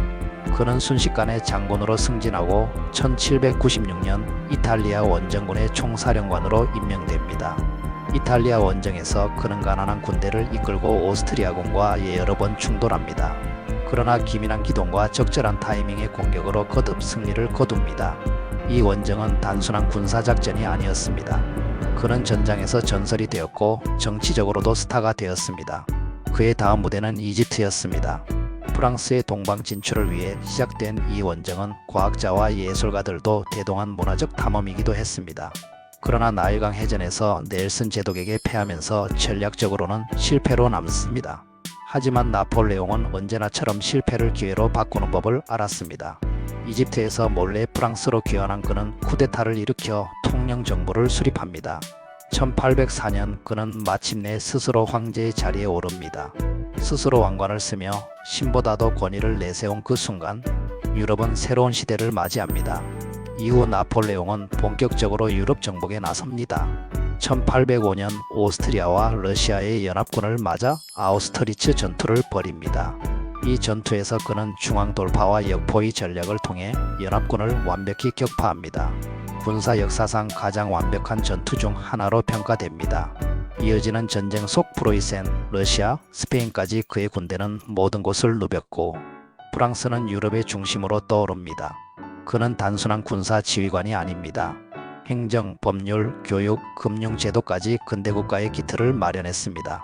특히 나폴레옹 민법전은 오늘날까지 전 세계 법제도에 영향을 주고 있습니다. 하지만 그에게도 그림자는 있었습니다. 끊이지 않는 전쟁, 국민의 피로감, 반란과 저항, 특히 스페인에서는 게릴라전에 시달리며 심각한 출혈을 겪습니다. 결정적인 실수는 1812년 러시아 원정이었습니다. 30만 명이 넘는 대군을 이끌고 모스크바까지 진격했지만 러시아의 초토화 전략과 혹한에 막혀 프랑스군은 거의 괴멸됩니다. 그의 몰락은 빠르게 다가왔습니다. 1813년 라이프치히 전투에서 패하고 1814년 그는 엘바 섬으로 유배됩니다. 그러나 그는 거기서도 끝나지 않았습니다. 불과 1년 만에 탈출해 다시 프랑스로 돌아옵니다. 수많은 병사들과 시민들이 그를 환영하며 황제 폐하 만세를 외쳤습니다. 이른바 백일천하의 시작이었습니다. 하지만 운명은 그를 다시 시험에 들게 합니다. 1815년 워털루 전투. 이번에는 영국의 웰링턴 장군과 프로이센군까지 연합해 나폴레옹을 상대합니다. 극적인 전투였지만 전세는 기울고 결국 그는 패배합니다. 두 번째 유배지는 세인트 헬레나 섬. 이번엔 철저히 고립된 곳이었습니다. 그곳에서 그는 내 인생은 이야기로도 충분히 극적이다 라고 남기고 1821년생을 마칩니다. 나폴레옹은 단지 정복자였을까요? 아니면 개혁자이자 정치가였을까요? 그는 전쟁의 영웅이면서도 민주주의의 적으로도 비판받습니다. 하지만 분명한 건 그는 유럽의 근대를 설계한 인물이며 군사사와 정치사의 거대한 이정표였습니다. 그의 전술은 오늘날에도 세계 각국의 군사학교에서 가르쳐지고 있습니다. 중앙 집중 돌파, 빠른 기동, 기만 전술, 그리고 모든 싸움은 정보에서 시작된다는 교훈까지 전쟁만이 아닌 행정과 법률, 교육의 영역에서도 그의 유산은 이어지고 있습니다. 오늘날 나폴레옹은 패배했지만 패배하지 않은 인물로 기억됩니다. 그가 진 건 워털루였지만 그가 남긴 영향력은 21세기에도 유효합니다. 그는 말했습니다. 불가능은 내 사전에 없다. 이 말처럼 그는 자신의 한계를 스스로 넘은 전쟁의 황제였습니다. 7. 게오르기 주코프, 동부전선의 승리자. 20세기 인류 역사상 가장 파괴적인 전쟁이 벌어졌습니다. 바로 제2차 세계대전. 그 중심에는 독일과 소련의 피해 전장이 있었습니다. 그리고 그 전장의 운명을 바꾼 한 장군이 있었습니다. 게오르기 주코프. 그는 소련을 지킨 사령관으로 불립니다. 1896년 러시아의 한 시골 마을에서 태어난 주코프. 어려운 가정 형편 속에서 어린 시절부터 고된 노동에 시달렸습니다. 그러나 그는 군인이 되기로 결심합니다. 제1차 세계대전에 징집되어 실전을 경험하고 10월 혁명 이후 붉은 군대에 합류해 내전과 일본군과의 전투까지 거치며 철저한 실전형 지휘관으로 성장합니다. 1939년 운명의 첫 전투, 하린골 전투에서 그는 일본 관동군을 완벽히 격파합니다. 기동력, 기습, 화력의 조합. 주코프는 이 전투에서 장차 독일과 맞설 전략을 실험해 본 것이었습니다. 그는 이 승리로 소련 내에서 급부상하며 스탈린의 신임을 얻게 됩니다. 하지만 본격적인 시험은 1941년 6월 독일의 기습 침공으로 시작됩니다. 바르바로사 작전. 소련은 혼란에 빠지고 수도 모스크바마저 위태로워집니다. 바로 이때 스탈린은 주코프에게 수도 방어를 맡깁니다. 모스크바 전투, 온 국민이 지켜보는 생사의 기로에서 주코프는 지휘봉을 잡습니다. 그는 방어선을 겹겹이 구축하고 시민들을 동원해 참호를 파괴하고 혹한의 겨울에 맞춰 반격을 준비합니다. 1941년 12월 그의 예상대로 독일군은 겨울과 보급에 무너지기 시작합니다. 주코프는 그 틈을 놓치지 않고 대대적인 반격을 감행합니다. 모스크바는 함락되지 않았고 히틀러는 처음으로 물러서게 됩니다. 이후 주코프는 동부전선의 총사령관으로서 소련 반격의 심장이 됩니다. 가장 치열하고 처절했던 전투, 스탈린그라드. 여기서 그는 독일 육군을 완벽하게 포위하고 20만 명이 넘는 병력을 항복시킵니다. 이 전투는 전쟁의 전환점이 되었고 소련이 주도권을 쥐는 계기가 됩니다. 하지만 여기서 멈추지 않았습니다. 1943년 세계 최대의 기갑전이 벌어집니다. 쿠르스크 전투. 주코프는 독일군의 공격을 예측하고 수천 개의 참호와 대전차 지대를 준비해 방어 후 역공 전략을 펼칩니다. 결과는 소련의 대승.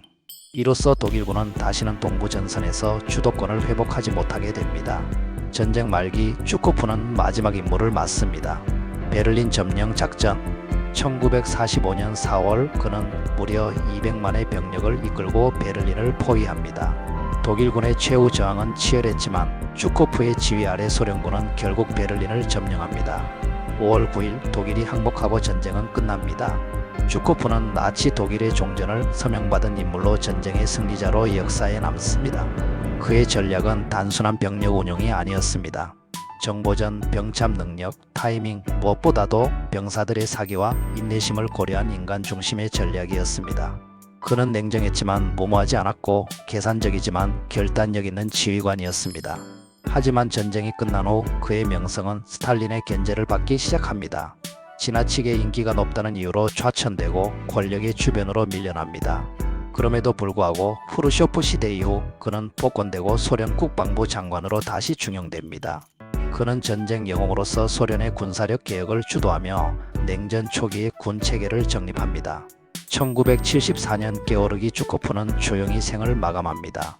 그러나 러시아와 동유럽에서 그의 이름은 전설로 남습니다. 전투에서 진 적 없고 조국을 위해 모든 것을 바쳤던 사령관. 그는 강철의 장군으로 그리고 승리의 얼굴로 기억됩니다. 오늘날 주코프는 단순한 소련 장군이 아닙니다. 그는 전체주의 체제 속에서도 실력으로 살아남은 인물이며 수많은 병사들의 생사를 책임졌던 지휘관입니다. 그의 전략과 교훈은 세계 군사학교의 필수 교과로 남아있고 총력전의 교본으로 평가됩니다. 그는 말했습니다. 무기는 많을수록 좋지만 결국 싸우는 것은 사람이다. 이 말은 지금도 군인들에게 전해지고 있습니다. 8. 에르빈 롬멜 사막의 여우. 전쟁에는 전술이 필요합니다. 하지만 전설이 되기 위해선 품격이 필요합니다. 그 누구보다 치열하게 싸웠지만 끝까지 기사도를 지킨 장군. 사막의 여우라 불린 독일의 명장 에르빈 롬멜입니다. 1891년 독일 남부의 한 마을에서 태어난 롬멜. 처음부터 군인이 되려던 건 아니었습니다. 수학과 기계를 좋아했던 그는 우연히 장교 후보생으로 군에 입대하며 운명의 길로 들어섭니다. 제1차 세계대전 그는 알프스 산악전에서 빛을 발합니다. 지형을 꿰뚫는 전술, 신속한 기동, 그리고 병사들과 함께 싸우는 용기. 그는 전쟁 후 보병 공격이라는 전술서를 집필하며 이론과 실전 모두를 겸비한 지휘관으로 인정받습니다. 1930년대 히틀러는 롬멜의 충성심과 전술 능력을 눈여겨보고 그를 곧장 상승시킵니다. 그리고 마침내 제2차 세계대전이 발발합니다. 초반 폴란드 전선에서는 참모로, 이후 프랑스 침공에서는 전차 부대 지휘관으로 활약하며 그의 이름은 전장에 울려 퍼지기 시작합니다. 하지만 진짜 롬멜의 전설은 북아프리카 전역에서 시작됩니다. 1941년 이탈리아가 영국에게 밀리던 리비아 전선. 히틀러는 독일 아프리카 군단을 파견하고 지휘를 롬멜에게 맡깁니다. 그는 도착하자마자 기동전이라는 무기를 꺼냅니다. 사막 한가운데서 전차, 보병, 정찰기를 절묘하게 활용하며 영국군을 수차례 몰아냅니다. 급습, 우회, 포위. 그의 전술은 빠르고 예리했습니다. 토브루크 공방전, 가잘라 전투, 엘 아게일라 탈환.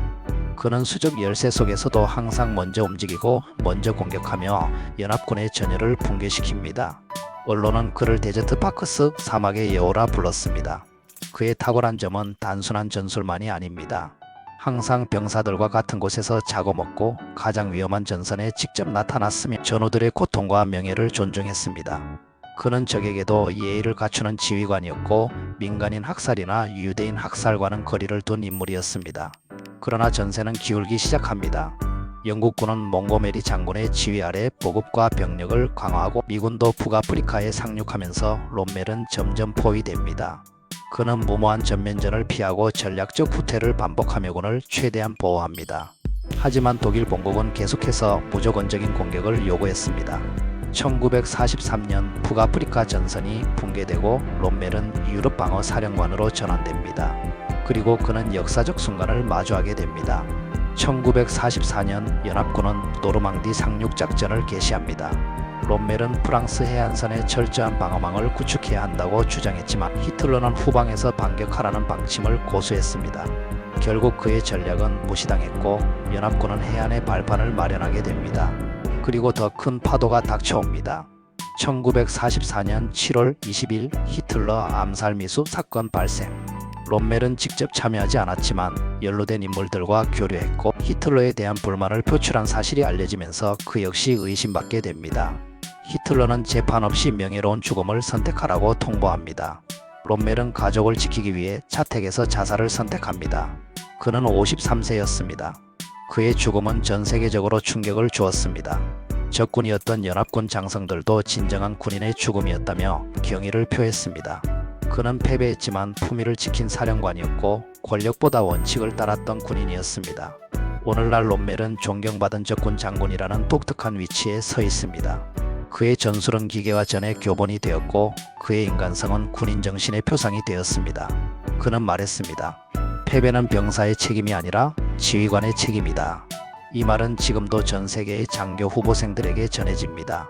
9. 더글러스 맥아더 태평양 전쟁의 중심. 그는 단호했습니다. I shall return. 나는 반드시 돌아오겠다. 그리고 실제로 그는 돌아왔고 전세를 뒤집었습니다. 더글러스 맥아더 미국 역사상 가장 상징적인 장군, 태평양 전쟁의 주역이자 정치와 군사 이상과 현실의 경계에 선 인물이었습니다. 1880년 미국 아칸소에서 태어난 메가더는 군인의 집안에서 자랐습니다. 명문 웨스트포인트를 우수한 성적으로 졸업하고 제1차 세계대전에서 참모로 활약하며 실전 경험과 명성을 함께 쌓았습니다. 이후 필리핀 주둔군 지휘관을 거쳐 1930년대엔 육군 참모총장에 오르며 미국 군부의 상징적 존재가 됩니다. 그리고 1941년 12월 7일 일본의 진주만 기습공격, 미국은 제2차 세계대전에 본격 참전하게 되고 메가더는 필리핀에서 일본군과 맞서 싸우게 됩니다. 하지만 일본의 파상 공세에 필리핀은 점점 밀려나고 그는 루손선 바탄 반도에서 후퇴를 결정합니다. 그리고 마지막 순간 그는 메가더답게 말합니다. I shall return. 나는 돌아올 것이다. 그의 탈출은 단순한 회피가 아니었습니다. 그 순간부터 그는 복수의 상징이 되었고 미국과 필리핀 국민에게 희망의 아이콘이 되었습니다. 1942년부터 그는 남서태평양 연합군 최고 사령관으로 임명되어 6인이 솔로몬 마셜 제도 등을 차례로 탈환해갑니다. 지형, 병참, 해군 및 공군 협업까지 고려한 도서 점령 전술은 오늘날까지도 전쟁 교본으로 남아 있습니다. 그리고 마침내 1944년 10월 20일 그는 필리핀 레이테 해안에 상륙하며 약속을 지킵니다. 전 세계는 감격했고 그의 상륙 모습은 전쟁사의 대표적인 장면으로 남게 됩니다. 레이테 만해전은 일본 해군의 주력 함대를 사실상 괴멸시키며 태평양 전세를 미국 쪽으로 완전히 돌리는 계기가 됩니다. 전쟁은 끝나가고 있었습니다. 1945년 일본 본토는 공습과 해상 봉쇄로 고립되고 히로시마와 나가사키에 원자폭탄이 투하되며 마침내 일본은 항복을 결정합니다. 그 항복 문서에 서명한 장소 미주리 함정 위에 그는 있었습니다. 메가더 태평양 전쟁의 상징으로서 종전을 선언합니다. 하지만 그의 역할은 거기서 끝나지 않았습니다. 이번에는 전쟁 이후를 설계하는 임무를 맡습니다. 그는 일본 점령군 최고 사령관으로 부임하며 패전국 일본을 개조해 나가기 시작합니다. 천황제를 유지하되 입헌 군주제로 바꾸고 평화헌법을 제정하며 일본은 민주주의 국가로 탈바꿈합니다. 메가더는 일본 국민에게 존경받는 인물이 되었고 일본의 근대화와 재건의 설계자로 평가받습니다. 그러나 1950년 역사의 무대는 다시 한반도로 옮겨갑니다. 6.25 한국전쟁 발발, 메가더는 유엔군 총사령관으로 임명되어 절망적인 상황에 한국을 지휘하게 됩니다. 그리고 단 한 번의 승부수를 던집니다. 인천 상륙작전. 1950년 9월 조수차가 큰 인천 해안에서 극적인 상륙에 성공하며 서울을 탈환하고 전세를 역전시킵니다. 이 작전은 군사사에 길이 남는 전술적 대성공이었고 그는 전설이 살아 돌아왔다는 평가를 받습니다. 하지만 모든 전설엔 그림자가 있습니다. 그는 북진을 강하게 주장했고 압록강까지 진격하기를 원했습니다. 중국 개입 가능성을 무시하고 결국 중공군의 대규모 참전으로 전선은 다시 남하하게 됩니다. 메가더는 핵 사용까지 검토하며 강경 노선을 펼치자 미국 내에서는 우려의 목소리가 높아졌습니다.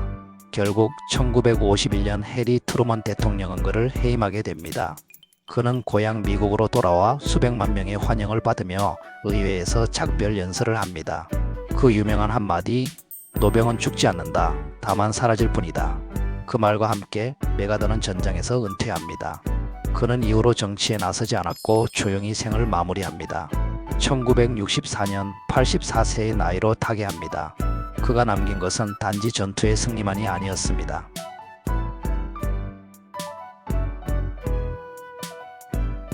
(1991년) TV 속의 한 장군이 전 세계에 생중계됩니다.